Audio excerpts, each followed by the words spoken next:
Well, hello, Forest Meadow, and welcome back to another episode of our Sermon Reflections. And if you joined us on Sunday, which I hope you did, you know that we spent our time looking at the story of Cornelius. And in the story of Cornelius, he hears a voice from an angel that says, "Hey, call for Peter. Here's where he is."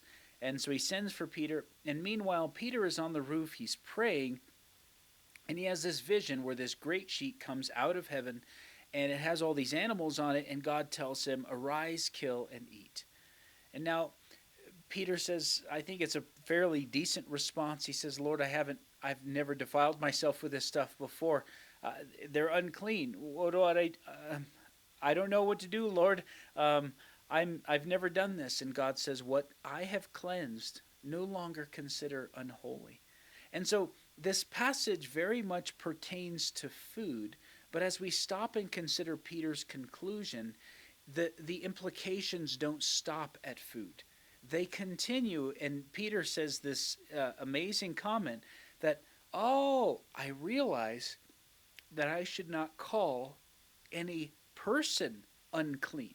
That these Gentiles, they're not out of the picture. As a matter of fact, God has opened up the door. That's kind of the overall message that was being sent and was becoming more clear. God has opened the door to the Gentile people. Now, my question to us is, was the door closed before? And I want us to think about that. I think the answer to that question is no. I don't believe the door was closed because let's start with the beginning, the foundation of the Jews, which was Abraham, the one who believed God and it was credited to him as righteousness. So Abraham, God ends up eventually giving Abraham a command, and he says, "I want you to circumcise everyone who's around you, all those who are working for you, your slaves, your servant," ended up being Isaac as well. "So I want you to circumcise them." And I think that inside of that, this new procedure that's taking place, for lack of better terms, as he has to go through and do this for all of his servants and all the males that are there, he's having to teach them why it is that he's doing what he's doing. And so you see that God is taking Abraham, the believer, and using him to be able to teach that message to all the people who are around him, people who grew up with pagan practices, many of them who probably have pagan beliefs, but he is teaching and instilling in them the truths that God has taught to him, how to worship God, things of that nature. And so, was God just picking favorites? Well, I think he started with Abraham because Abraham believed. But is God one to show partiality? I think the answer to that question is no. We consider what it is that Paul says in the New Testament. He says this, "To the Jew first and also to the Greek." You go and you find that throughout Paul's writings, to the Jew first and also to the Greek. Why is it?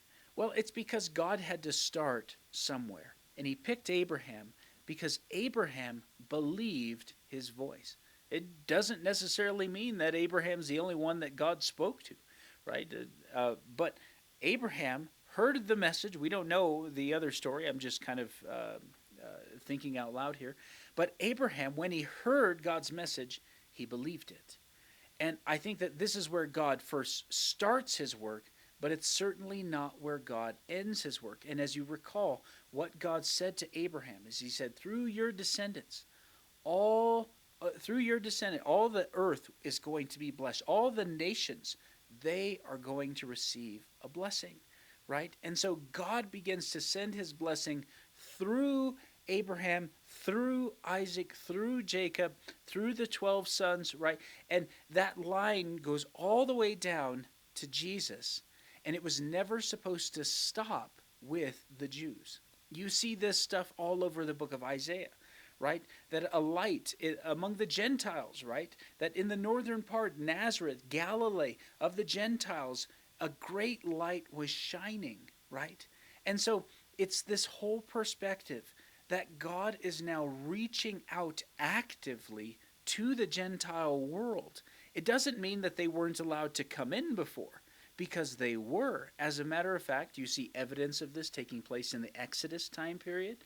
You see evidence of some of those people, the Egyptians, who probably grabbed hold of the Israelites and said, "We're going with you. We believe that God is with you." You see evidence of this in stories like Rahab, Tamar, Ruth, the Moabitess, all people who were not part of the people of God. And now he's saying, "You who were not my people, you are now my people." And so I think it's a beautiful thing. But they had kind of closed off this idea because these other people, they're unclean. They're unclean and they're unholy, and so we can't associate with them. Well, I think the reason that they had to keep themselves at a distance was because every time they got too close to the nations who were around them, they picked up their practices, and it wasn't the nations around them who were changed and transformed. It was Israel who adopted the evil practices. And so they had distanced themselves from the Gentile world and said, "Stay back, stay at a distance." And they learned that lesson through the whole time period of the exile. And when they came back, they said, we got to take this thing seriously. But now God is changing that, and he's saying, no, I'm going to do a new thing. There's going to be a new covenant. And part of this is why God takes the effort. God goes through this whole process of showing this vision to Peter, because he knew that Peter would struggle with this. And I love being able to see God's grace as he's going through this whole situation with Peter. He gave him this vision because he knew that he was going to struggle with this. And now there is a new law. And this law, what is it meant to do? It's meant to instill in us not just what is true, but also the motivation, the desire, the love for that which is true and good and holy and righteous.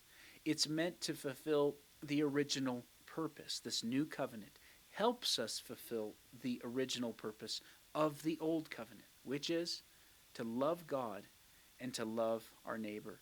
And now what's happening here? God has opened up the door, and he's now saying to this new entity called the church, "Go and make disciples of all nations." Well, let's go ahead and move on to our questions for the week. Our first question is this: who was Cornelius, and why did God send an angel to speak to him? Number 2, why is it important to distinguish between clean and unclean, holy and unholy? Number 3, what did it accomplish? Number 4, why was the new covenant given in the Old Testament? And when did the new covenant go into effect? Number 5, what point was God making in the vision he gave to Peter?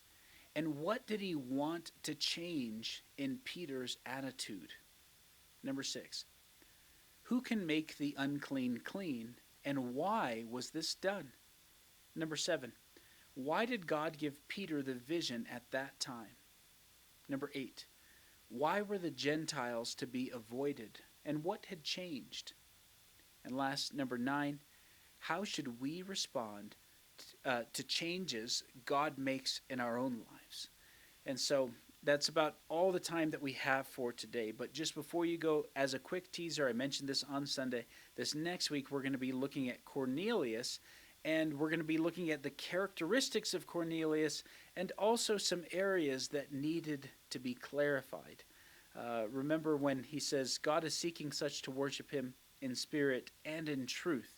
Well, we're going to talk a little bit about that on Sunday. I hope that you take the time to join us. And thank you so much for taking the time to join us today. Thank you so much for your desire to dig deeper into the Scriptures, and I hope you have a great day.